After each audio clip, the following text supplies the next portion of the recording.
अस्सलाम वालेकुम दोस्तों, मां कमांडो पावर लाइव अवां सां मुखातिब आहियां। हिन वक़्तु मां ज़िले शिकारपुर जी जेका ॿी मरकज़ी कैंप आहे ड्रखण, उते मां मौजूदु आहियां। जेको 27 दिसंबर जे हवाले सां शहीद राणीअ जी 17वीं वर्सी जे मुनासिबत सां इहा कैंप लॻल आहे ऐं हिन वक़्तु सवा हिकु थिए थो।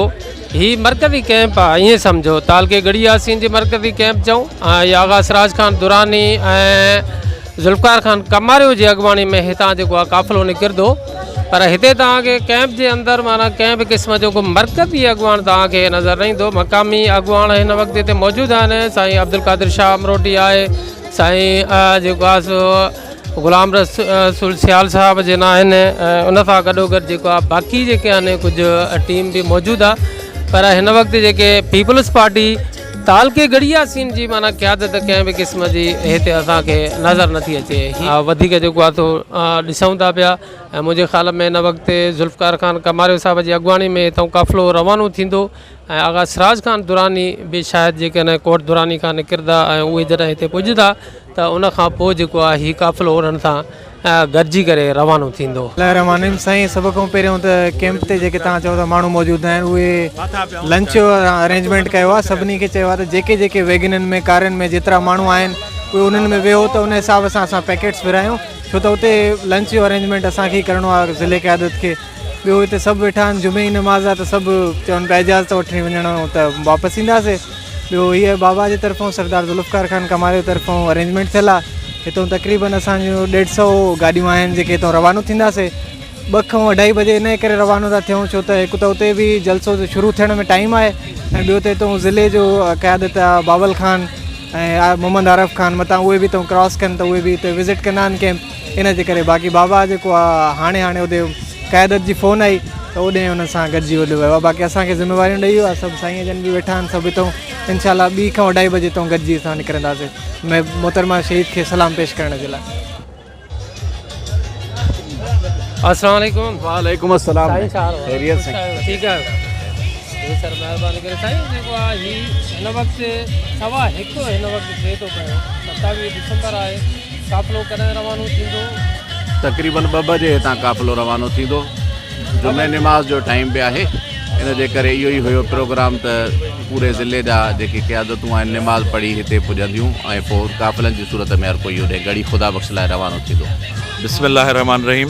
जीअं त अॼु निहायती असां सां नूंद थियो, ज़ुल्म थियो। शहीद बीबी बेनज़ीर भुट्टो साहिबा जी वरसी आहे अॼु।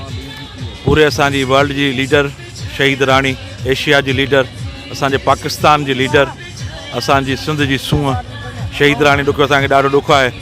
सो असां हिन जे करे तक़रीबन सरदार साहब, असांजो सरदार ज़ुल्फ़कार खान कमारियो साहब, उनजो नींगर असां सां गॾु वेठो आहे। सरदार बिशारत अली खान कमारियो साहब, सरदार नजफ़ अली खान कमारियो साहब, जॾहिं कैंप आई आहे पार्टी जे हिसाब सां सभु तक़रीबन तालके या मौज़ूदीन जेके वर्कर जियाल आहिनि, अॼु शहीद राणी जी भेटा लाइ वञूं पिया होॾे गढ़ी ख़ुदा बख़्श पंहिंजे सियासी पंहिंजे मुर्शिद ॾे होॾे वञूं पिया। असां सभु काफ़िले में सभु तक़रीबन संगत अची वई आहे। इंशाल्लाह 1:30 बजे जो 1:45 बजे टाइम आहे। सभु जुमे जो ॾींहुं बि आहे, नमाज़ बि पढ़णी आहे। सभु इंशाल्लाह दोस्त सां गॾिजी होॾे वेंदासीं। जो ड्रखण जे कैंप ते हिन महिल असां मौजूदु आहियूं। असांजो तक़रीबन 100 वैगन, 60 गाॾियूं कारियूं सरदार ज़ुल्फ़कार खान कमारे जी क़यादत में 2 वॻे ड्रखणनि मां गॾी ख़ुदा बख़्श लाइ तयारी आहे। ज़ुल्फ़कार खान कमारे जी क़यादत में ड्रखण कैंप ते मौजूदु आहियूं। और एशिया जी अज़ीम लीडर मोहतरमा बेनज़ीर भुट्टो खे ख़राज तहदीद पेश करण लाइ 17वीं वर्सी ते गढ़ी ख़ुदा बख़्श पहुचण लाइ काफ़िलो तयारु आहे। 100 वैगन, 60 कार ज़ुल्फ़कार खान जी क़यादत में रवानगी लाइ तयारी आहे। अच्छा, हीउ जेको आहे हितां जेको काफ़िलो आहे जो की ज़ुल्फ़कार खान त उहे हितां हलिया विया आहिनि त कंहिंजी अॻवानी में काफ़िलो? ज़ुल्फ़कार खान जी क़यादत घुरायो आहे। असां सरदार ज़ादा बिशारत खान कमारे जी क़यादत में, आगा सिराज दुरानी जी क़यादत में गढ़ी ख़ुदा बख़्श लाइ तयारी आहे। जी जी, आगा पहुचण वारा आहिनि कैंप ते। 2 बजे इंशाल्लाह हितां रवानगी आहे ड्रखणनि जे कैंप मां। रहीम। जीअं त अॼु जेको आहे मोहतरमा शहीद राणी बेनज़ीर भुट्टो साहब जी वरसी आहे, उन जे सालाना हर साल जी हिन साल बि असीं पिंडाल में शरीक थिया आहियूं ऐं जेको आहे सो मोहतरमा जे जेको आहे सो सलामी भरण वञी रहिया आहियूं। त माना असांजी शहीद जेको आहे लीडर अॻुवान आहे सियासी ईअं सम्झो मुर्शिद आहे असां उन तरफ़ वञी रहिया आहियूं काफ़िले में ॾिसो था माण्हू कैंप में बि वेठा आहिनि ऐं ॿाहिरि बि वेठा आहिनि कुझु गाॾियुनि में बि वेठा आहिनि सर्दीअ जे करे कुझु माण्हू ॿाहिरि बि बीठा आहिनि ऐं ज़ुल्फ़कार खान जी क़यादत में असां जेको आहे हुन तरफ़ रवां दवा आहे।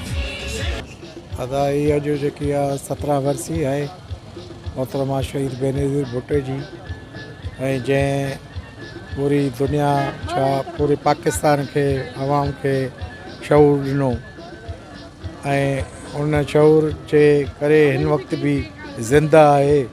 हू त हिन जहान में वई आहे पर ज़िंदा आहे असांजे दिलनि में ऐं मोहतरमा खे ख़ैराज तहसीन पेश कयूं था। बाक़ी प्रोग्राम अॼु असांजो हितां 1:30 बजे तक़रीबन निकिरण जो प्रोग्राम आहे। हितां असां पंहिंजे ॾखण शहर मां गढ़ी यासीन तालके मां ज़ुल्फ़कार खान कमारे जी क़यादत में मोहतरमा जे वर्सीअ ते वेंदासीं। ऐं सभु दोस्त हिते जमा थिया आहियूं। इंशाअल्लाह अॻिते बि असां मोहतरमा जा जेके बि प्रोग्राम हूंदा ॾाढे ज़ोर शोर सां मल्हाईंदासीं।